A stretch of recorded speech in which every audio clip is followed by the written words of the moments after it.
जय श्री राधे कृष्ण भक्त। अमेरिका के न्यूयॉर्क नामक शहर से बॉब कोहेन भगवान श्री कृष्ण के बारे में लगातार प्रश्न पूछते हुए श्री प्रभुपाद जी से प्रश्न पूछते हैं वैदिक संस्कृति और वर्णाश्रम धर्म के बारे में, जिसमें वे बोलते हैं इस ग्रीष्म ऋतु के अंत में सितंबर अथवा अगस्त माह में जब मैं अमेरिका वापस जाऊंगा तब मेरा विवाह होगा। भक्तगण कहते हैं कि गृहस्थ केवल संतान प्राप्ति के लिए संभोग करते हैं, किंतु मैं ऐसी स्थिति में अपनी कल्पना भी नहीं कर सकता हूँ तथा इस भौतिक जीवन में रहते हुए व्यक्ति किस प्रकार का यौन जीवन व्यतीत कर सकता है, मार्गदर्शन करें। इस पर श्री प्रभुपाद जी जवाब देते हुए बताते हैं वैदिक सिद्धांत यह है कि व्यक्ति को यौन जीवन से पूर्ण रूप से बचना चाहिए। भौतिक बंधन से मुक्ति प्राप्त करना ही संपूर्ण वैदिक सिद्धांत है। भौतिक सुख के लिए विभिन्न उपकरण हैं, जिनमें से काम जीवन सर्वोच्च सुख है। भगवतम का कहना है कि यह भौतिक जगत पुंसः स्त्रियां मिथुनी भावमेतम, पुरुष स्त्री से तथा स्त्री पुरुष से आसक्त होती है। ऐसा न केवल मानव समाज में होता है अपितु पशु समाज में भी होता है। यह आसक्ति भौतिक जीवन का आधारभूत सिद्धांत है। अतः स्त्री पुरुष की संगति की लालसा रखती है तथा पुरुष स्त्री की संगति की लालसा रखता है। समस्त काल्पनिक उपन्यास, नाटक, चित्रपट तथा साधारण विज्ञापन भी पुरुष तथा स्त्री के मध्य उपस्थित पारस्परिक आसक्ति को दर्शाते हैं। दर्जी की दुकान की खिड़की में भी आपको कोई न कोई पुरुष अथवा स्त्री दृष्टिगोचर होंगे। प्रवृत्ति रेशा भूतानाम निवृत्तिस्तु महाफलाम। इस प्रकार यह आसक्ति पहले से ही है। इस पर बब को बड़ा आश्चर्य होता है, स्त्री और पुरुष के मध्य आसक्ति कैसे? श्री प्रभुपाद जी कहते हैं स्त्री और पुरुष, अतः यदि आप इस भौतिक जगत से मुक्ति चाहते हैं तब उस आसक्ति को शून्य कर देना चाहिए, अन्यथा केवल और अधिक आसक्ति आपको पुनर्जन्म लेना होगा। एक मानव के रूप में अथवा देवता या पशु, सर्प, पक्षी या अन्य वन्य पशु के रूप में आपको जन्म लेना पड़ेगा। आसक्ति को बढ़ाने के इस आधारभूत सिद्धांत से हमारा कोई प्रयोजन नहीं है। यद्यपि साधारणतया लोगों की यही प्रवृत्ति है गृह क्षेत्र सुतपुत्र, किंतु यदि कोई इसे कम करके रोक सकता है तब वह अत्युत्तम है। अतएव एक बालक को सर्वप्रथम ब्रह्मचारी के रूप में यौन जीवन रहित प्रशिक्षित करना ही हमारी वैदिक प्रणाली है। आसक्ति को कम करना वैदिक सिद्धांत है, उसमें वृद्धि करना नहीं। अतएव संपूर्ण प्रणाली को वर्णाश्रम धर्म कहते हैं। भारतीय प्रणाली वर्ण तथा आश्रम, 4 सामाजिक वर्ग तथा 4 आध्यात्मिक वर्गों को मानती है। ब्रह्मचर्य, गृहस्थ, वानप्रस्थ तथा संन्यास, ये 4 आध्यात्मिक वर्ग हैं। सामाजिक वर्गों में ब्राह्मण, क्षत्रिय, वैश्य तथा शूद्र का समावेश है। इस प्रकार इस प्रणाली के अंतर्गत विधि विधान इतने उत्तम है कि यदि व्यक्ति की प्रवृत्ति भौतिक जीवन का सुखोपभोग करने की भी होती है तब भी उसे इतनी उत्तमता से ढाला जाता है कि अंततः वह मोक्ष प्राप्त कर लेता है तथा अपने घर भगवान के धाम लौट जाता है। यही प्रक्रिया है। इस प्रकार यौन जीवन आवश्यक नहीं है, किंतु हमें इसके प्रति आसक्ति होती है। अतएव कुछ ऐसे विधि विधान हैं जिनके अंतर्गत ऐसा जीवन यापन किया जा सकता है। स्त्री अथवा पुरुष के प्रति आकर्षण, यह यौन जीवन संपूर्ण जीवन भौतिक जीवन का आधारभूत सिद्धांत है। और जब भी वे मिल जाते हैं, जब एक पुरुष तथा स्त्री मिलते हैं तब उस आसक्ति की वृद्धि होती है तथा वह अभिवृद्धि आकर्षक व्यक्ति को गृह क्षेत्र, संतान, मित्र, समाज तथा वित्त के संग्रह के लिए प्रेरित करता है। वित्त का अर्थ है धन। इस प्रकार गृह क्षेत्र सुताप्तः वित्ते, वह आबद्ध हो जाता है। जनस्य मोहो अयम ममेति, मैं यह शरीर हूँ तथा इस शरीर से संबंधित कोई भी वस्तु मेरी है। बाबू इस पे पूछते हैं इसका अर्थ क्या हुआ? श्री प्रभुपाद जी बताते हैं यह आसक्ति की अभिवृद्धि होती है।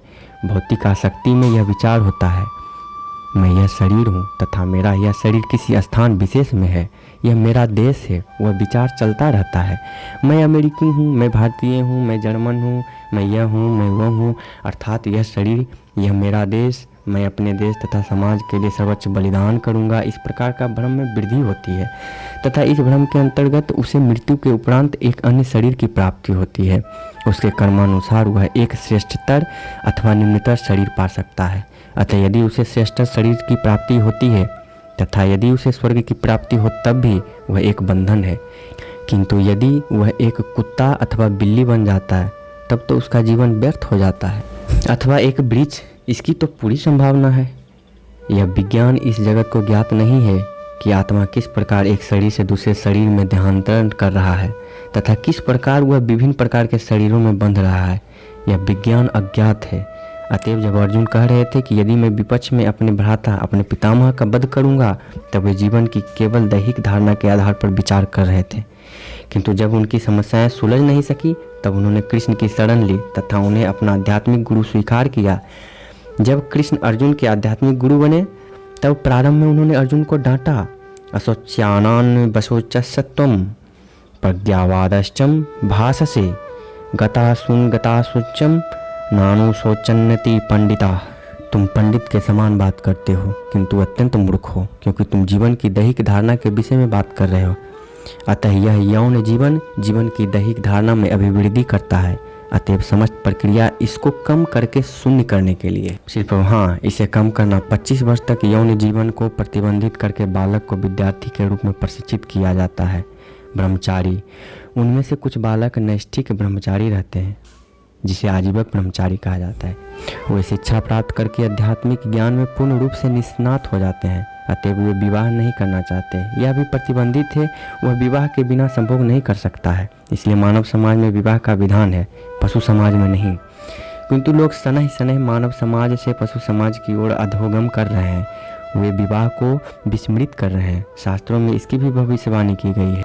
कलयुग, कलह के वर्तमान युग में अंततः विवाह संपन्न नहीं होंगे। लड़का व लड़की मात्र साथ साथ रहना स्वीकार करेंगे तथा उनके संबंध का अस्तित्व यौन शक्ति पर आधारित होगा। यदि पुरुष अथवा स्त्री के यौन जीवन में कमी है, तब विवाह विच्छेद होता है। इस दर्शन पर फ्रायड तथा अनेकों पाश्चात्य दार्शनिकों ने कई पुस्तकें लिखी, किंतु वैदिक सभ्यता के अनुसार संतानोत्पत्ति के लिए ही हमारी संभोग में रुचि होनी चाहिए, यौन जीवन के मनोविज्ञान का अध्ययन करने के लिए नहीं। उसके लिए प्राकृतिक मनोविज्ञान पहले से ही है। यदि व्यक्ति कोई भी दर्शन नहीं पढ़ता है, तब भी यौन के प्रति उसका सहज झुकाव होता है। किसी को भी विद्यालयों तथा कॉलेजों में इसकी शिक्षा नहीं दी जाती है। यह कैसे करना है, यह सबको पहले से ही ज्ञात होता है। हंसते हैं, यह सामान्यतः प्रवृत्ति है, किंतु इसे रोकने के लिए शिक्षा दी जानी चाहिए। वह वास्तविक शिक्षा है। फिर बॉब आगे पूछते हैं, आजकल अमेरिका में यह एक मौलिक धारणा बन गया है। अमेरिका में ऐसे अनेकों वस्तुएं हैं जिनमें सुधार की आवश्यकता है तथा यह कृष्ण भावनामृत आंदोलन इनमें सुधार करेगा। मैं आपके देश गया था, वहाँ मैंने देखा कि लड़के लड़कियाँ मित्रों के समान रह रहे थे। अतः मैंने अपने अनुयायियों से कहा, तुम मित्रों की भांति साथ साथ नहीं रह सकते, तुम्हें विवाह करना चाहिए। इस पे बॉब पूछते हैं, अनेक लोग देखते हैं कि विवाह भी पावन नहीं है, अतएव उन्हें विवाह करने की इच्छा नहीं होती, क्योंकि लोग विवाह करते हैं तथा यदि उचित सामंजस्य नहीं होता है तो वे अत्यंत सरलता से विवाह विच्छेद कर लेते हैं, यानी तलाक कर लेते हैं।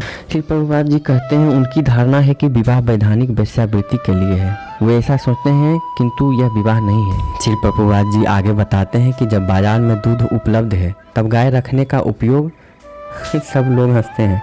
पाश्चात्य देशों में यह एक अत्यंत निंदनीय स्थिति है। मैंने इसे देखा है। यहाँ भारत में भी धीरे धीरे यह प्रथा आ रही है। अतएव लोगों को आध्यात्मिक जीवन के आवश्यक सिद्धांतों में शिक्षित करने के लिए हमने इस कृष्ण भावनामृत आंदोलन को प्रारंभ किया है। यह एक सांप्रदायिक धार्मिक आंदोलन नहीं है, सबके लाभ के लिए यह एक सांस्कृतिक आंदोलन है। इसी के साथ दोस्तों इस एपिसोड को यहीं पे विराम देते हैं। आगे की चर्चा अगले एपिसोड के माध्यम से करेंगे। आप हमारे साथ जरूर बने रहें। कमेंट बॉक्स में जय श्री राधे लिखकर पुण्य का भागी बने। जय श्री राधे।